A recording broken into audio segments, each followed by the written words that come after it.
By thy words thou shalt be justified, and by thy words thou shalt be condemned.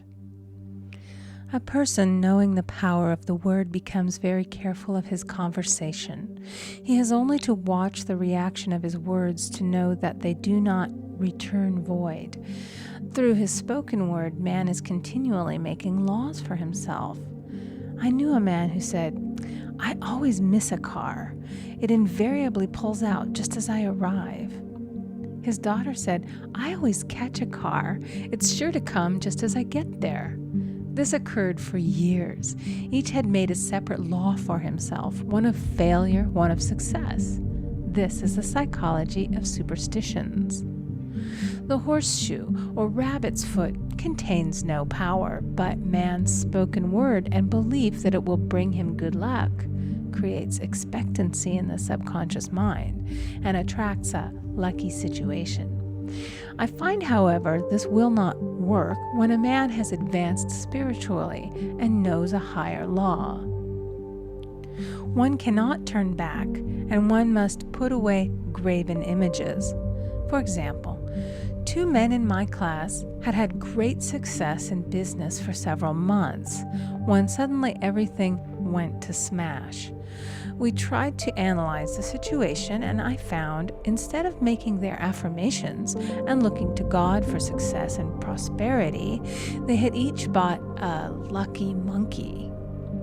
And I said, "Oh, I see. You have been trusting in the lucky monkeys instead of God. Put away the lucky monkeys and call on the law of forgiveness, for man has power to forgive or neutralize his mistakes." They decided to throw the lucky monkeys down a coal hole, and all went well again. This does not mean, however, that one should throw away every lucky ornament or horseshoe about the house, but he must recognize that the power back of it is the one and only power, God, and that the object simply gives him a feeling of expectancy. I was with a friend one day who was in deep despair. In crossing the street, she picked up a horseshoe. Immediately, she was filled with joy and hope. She said God had sent her the horseshoe in order to keep up her courage. It was indeed, at that moment, about the only thing that could have registered in her consciousness. Her hope became faith, and she ultimately made a wonderful demonstration. I wish to make the point clear that the men previously mentioned they were depending on the monkeys alone, while this woman recognized the power back of the horseshoe. I know in my own case, it took a long while to get out of a belief that a certain thing brought disappointment. If the thing happened, disappointment invariably followed. I found the only way I could make a change in the subconscious was by asserting, there are not 2 powers, there is only one power, God. Therefore, there are no disappointments, and this means a happy surprise. I noticed a change at once, and happy surprises commenced coming my way.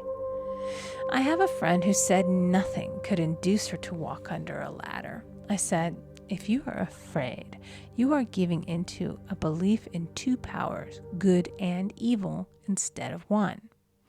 As God is absolute, there can be no opposing power unless man makes the false of evil for himself. To show you believe in only one power, God, and that there is no power or reality in evil, walk under the next ladder you see." Soon after, she went to her bank. She wished to open her box in the safety deposit vault, and there stood a ladder on her pathway. It was impossible to reach the box without passing under the ladder. She quailed with fear and turned back.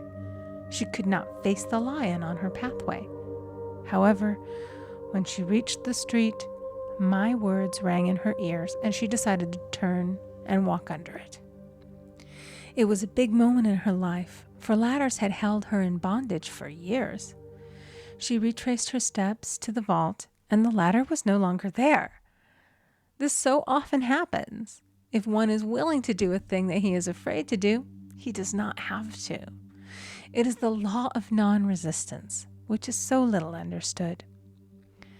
Someone has said that courage contains genius and magic. Face a situation fearlessly, and there is no situation to face. It falls away of its own weight. The explanation is that fear attracted the ladder on the woman's pathway, and fearlessness removed it. Thus, the invisible forces are ever working for the man who is always pulling the strings himself, though he does not know it. Owing to the vibratory power of words, whatever man voices, he begins to attract. People who continually speak of disease invariably attract it. After man knows the truth, he cannot be too careful of his words. For example, I have a friend who often says on the phone, "Do come to see me and have a fine old-fashioned chat." This old-fashioned chat means an hour of about 500 to 1,000 destructive words, the principal topics being loss, lack, failure, and sickness. I reply, "No, thank you. I've had enough old-fashioned chats in my life.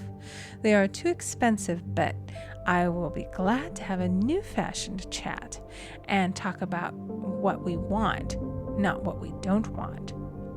There is an old saying that man only dares to use his words for three purposes: to heal, bless, or prosper.